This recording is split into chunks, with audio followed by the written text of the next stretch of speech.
হাঁস যেটা গ্রামের থেকে নিয়ে আসলাম, এই দেখুন সুন্দর করে একদম চামড়া শুদ্ধ বানিয়ে দিচ্ছে দাদা।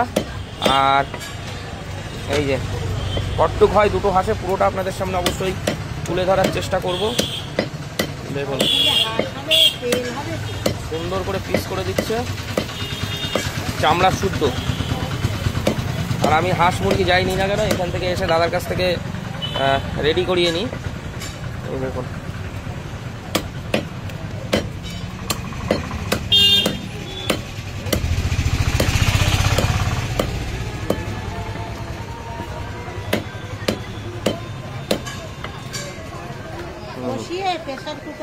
কোনো কিচ্ছু দেওয়া লাগবে না, সে দেখে নিচ্ছি, কিচ্ছুতে দেওয়া লাগবে না। আজ পর্যন্ত খাসির মাংস কোনোদিন প্রেসার কুকারে বানালাম না,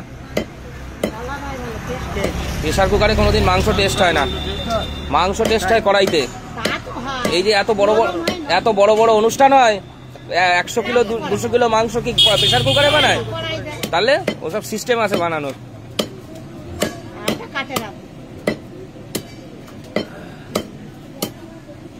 কে কি বলছেন লেট হবে? আরে বেশি সময় ধরে কষালে মাংস অটোমেটিক ইয়ে হয়ে যায়। কষাতে মাংস নরম করতে হবে, তারপরে জল দিতে হবে।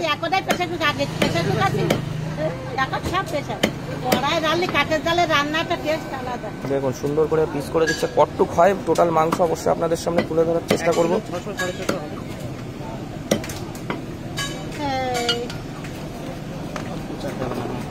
এখনো আলু আছে, মেন জিনিসটা কাটো, আলুটা ফাটে না যেন। হাঁসটার কালারটা একটু অন্যরকম।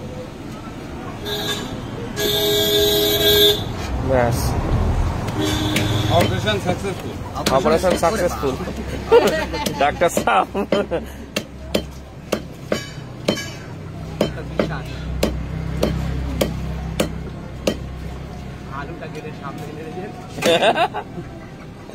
আলু কেটে সামনে রেখেছে, পুরো মজা তো আলুতেই। বাবা কটটুক হয়ে গেছে, 1 কিলো 400 হয়ে গেছে, 600 650 হবে। ডিমের পুরি হয়েছে দেখুন, ফেটে গেছে পুরো ডিমের পুরি। দেখুন ডিম ফেটে পুরো একাকার। এ হচ্ছে লেগ পিস।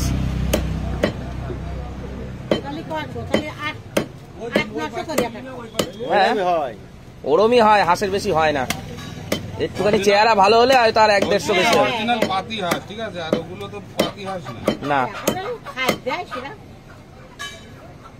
দেখুন 1 কিলো 722 গ্রাম, আর ওই আলু দিয়ে 1 কিলো 800 ওই প্রায়।